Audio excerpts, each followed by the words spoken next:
दुनिया भर से सनातन धर्म की सारी खबरों से रहना चाहते हैं अपडेट, तो सब्सक्राइब करें द साइंटिफिक हिंदू को। नमस्कार दोस्तों, स्वागत है आप सभी का एक बार फिर से द साइंटिफिक हिंदू पर। आज की इस वीडियो में हम एक तस्वीर की बात करने वाले हैं जो कि सोशल मीडिया पर काफी ज्यादा वायरल हो रही है। कुछ लोग इसे इराक का बता रहे हैं, कुछ लोग ईरान का बता रहे हैं। वो तस्वीर कौन सी है? वो तस्वीर ये है जिसमें ये कहा जा रहा है कि ये भगवान श्री राम है और ये भगवान हनुमान है, और बताया जा रहा है कि ये 6000 साल पुरानी प्रतिमा है जो कि ईरान में पाई गई है। कुछ लोग इसे इराक का भी बता रहे हैं, लेकिन असल सच क्या है ये किसी को नहीं पता। लेकिन आज की इस वीडियो में आपको ये बताऊंगा कि ये कब मिली, कहाँ मिली, आज कहाँ है। इसको लेकर के जब आर्कियोलॉजिस्ट ने इसे सबसे पहली बार खोजा तो उन्होंने इसका क्या नाम दिया, उन्होंने क्या कहा, इसके जो आसपास और जो सबूत मिले वो क्या कहते हैं, ये सब आज की इस वीडियो में आपको बताने वाला हूं। इसके अलावा अगर ईरान की बात हो रही है तो इस वीडियो में आपको मैं ये भी बताऊंगा कि ईरान में खुदाई में अब तक क्या क्या हिंदू अवशेष मिले हैं। तो बिना देरी किए हुए शुरू करते हैं आज का यह वीडियो। मेरा नाम है धीरेन्द्र और आप देख रहे हैं द साइंटिफिक हिंदू।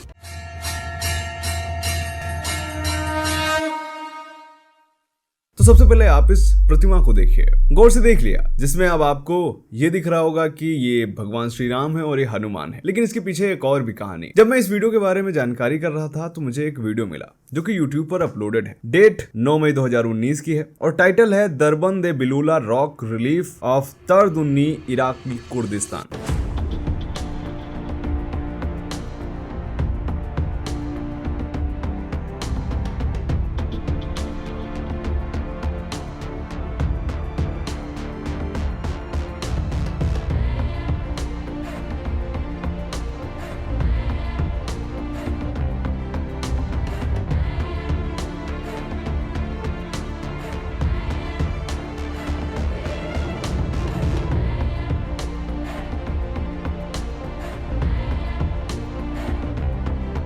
यानी इससे ये साफ हो जाता है कि ये ईरान की नहीं बल्कि इराक के कुर्दिस्तान में मिली हुई यह प्रतिमा है। और इस पर 3100 व्यूज हैं इस समय और 18 कमेंट है जिनमें ज्यादातर जय श्री राम और हमारे सनातनी लोगों के ही हैं। यानी ये बात कंफर्म हो जाती है कि ये तस्वीर तो पूरी तरह से असली है और इराक में है। अब इसके बारे में और क्या जानकारी है वो ये है कि इसको बेलूला रॉक रिलीफ के नाम से भी जाना जाता है। इराक के कुर्दिस्तान क्षेत्र के होरेन शेखान की पहाड़ियों में ये स्थित है। वहां के जो आर्कियोलॉजिस्ट हैं उन्होंने क्या कहा और ये है क्या, असल में हिंदू धर्म से संबंध क्या है, ये भी जानेंगे। तो वहां के जो पुरातत्वविद हैं वो ये कहते हैं कि ये भगवान श्री राम की प्रतिमा नहीं है बल्कि तारदन्नी नाम के एक प्राचीन शासक की है। इसमें ये जो मुख्य आकृति आप देख रहे हैं, पुरातत्वविद कहते हैं कि ये राजा तारदन्नी है जो उस समय के स्थानीय पहाड़ी कबीले लुलुबी के राजा थे। इनके हाथ में धनुष और कुल्हाड़ी जैसा हथियार है जो एक शक्ति का प्रतीक है, ऐसा इनका कहना है। इसके अलावा जो दूसरी आकृति जो आप बगल में देख रहे हैं, कहते हैं कि ये उस समय के हारे हुए राजा की है जो इनसे प्रार्थना कर रहा है कि मुझे छोड़ दो,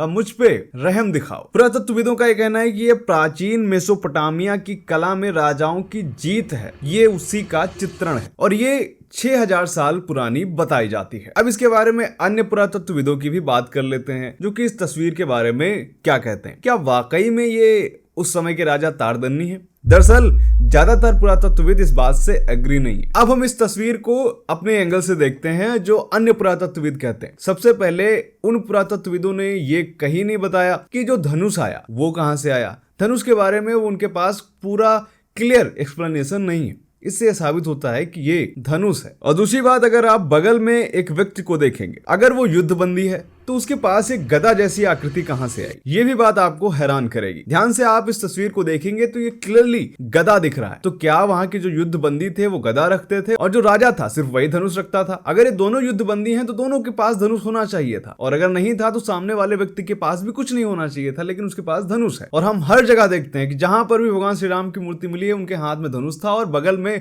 हनुमान जी गदा लेकर के इसी मुद्रा में थे। ये तस्वीरें देखिए जिसमें भगवान श्री राम और हनुमान है। इसके अलावा जो हाथ जोड़ करके प्रतिमा में हनुमान जी हैं और उनको देखिए और श्री राम को देखिए। लेकिन जो पुरातत्वविद ये कहते हैं कि नहीं, ये हारा हुआ बंदी है। तो क्या उसका कद छोटा हो जाएगा। और जब हम इसको देखते हैं तो ये कोई हारा हुआ बंदी नहीं लग रहा है, बल्कि ये समर्पित भाव में बैठे श्री हनुमान जी ही हैं। और सबसे हैरान करने वाली बात, जब आप इस तस्वीर को जूम करके देखेंगे तो पहली आकृति के कंधे और छाती पर कुछ रेखाएं दिखती हैं, और ये रेखाएं कुछ और नहीं बल्कि यज्ञोपवीत और जनेऊ है। तो अब क्या कबीलों के राजा जनेऊ भी पहनते थे? यानी ये क्लियर है कि ये भगवान श्री राम और हनुमान ही हैं। इसके अलावा जो मुस्लिम आर्कियोलॉजिस्ट हैं वो ये कहते हैं कि ये सुमेरियन सभ्यता की आकृति है। और ध्यान रहे कि सुमेरु शब्द का उल्लेख भारतीय ग्रंथों में कई जगहों पर मिलता है, और एक समय यह जमीन वैदिक सभ्यता का ही हिस्सा थी। तो 6000 साल पहले की यह प्राचीन प्रतिमा मिलना कोई अचरज की बात नहीं है, और इसको ये कह के नकारना कि नहीं ये कबीलों की तस्वीर है, तो ये तो गलत लगती है। और प्राचीन मेसोपोटामिया यानी आज का जो इराक है,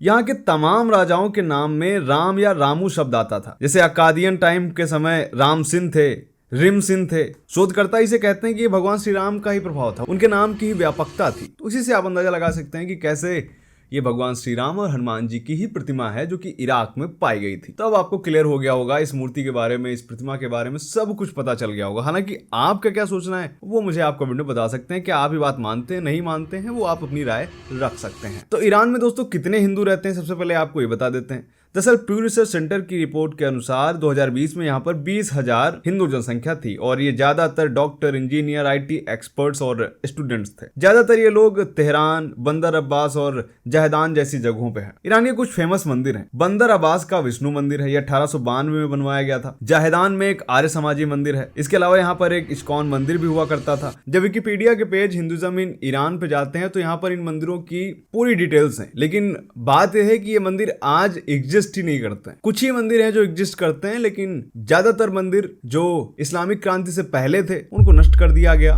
या तो वो आज खस्ता हालत में है। तो 2 ही 3 मंदिर हैं जिनमें थोड़ा बहुत हम हिंदुइज्म को देख सकते हैं। खुदाई में यहाँ पर क्या क्या अवशेष मिले थे? दरअसल यहाँ पर 1200 साल ईसा पूर्व की गणेश की प्रतिमा मिली। दरअसल लोरिस्तान एरिया में एक धातु की प्लेट मिली जिस पर हाथी के सिर वाली आकृति है, और ये देखने में भगवान गणेश जैसे ही है। ध्यान रहे ये भारत में मिली सबसे पुरानी गणेश मूर्तियों से भी ज्यादा पुरानी प्रतिमा है जो कि ईरान में मिली है। इससे समझ में आता है कि हमारा हिंदू धर्म एक समय कितना व्यापक। इसके अलावा यहाँ पर उत्तरी ईरान के मालिक में खुदाई के दौरान एक सोने का हार मिला जिस पर स्वास्तिक बना हुआ है, और ये 3000 साल पुराना है। इसके अलावा यहाँ की भाषा और धर्म पूरी तरह से हिंदू धर्म से मेल खाता है, जिसे हमारे वेदों में सोम कहा गया है, ईरान के अवेस्ता ग्रंथ में उसे होम कहा गया है। हमारे यहाँ यज्ञ बोलते हैं तो उन्हें यज्ञ बोलते हैं। जैसे भारत में देव को भगवान और असुर को दानव कहते हैं, तो ईरान में असुर को अहुर और देवता को दैव कहा जाता है। इस तरह की बहुत चीजें हैं, तो इस पर मैं एक अलग से वीडियो लाऊंगा ईरान में हिंदू धर्म के बारे में, उसमें ये सारी चीजें एक्सप्लेन करूंगा। तो आज का वीडियो लेकिन इतना ही, मिलते हैं आपसे अगले वीडियो में। आपका इस वीडियो के बारे में क्या सोचना है कमेंट करके बताइएगा। जय हिंद, जय भारत, वंदे मातरम।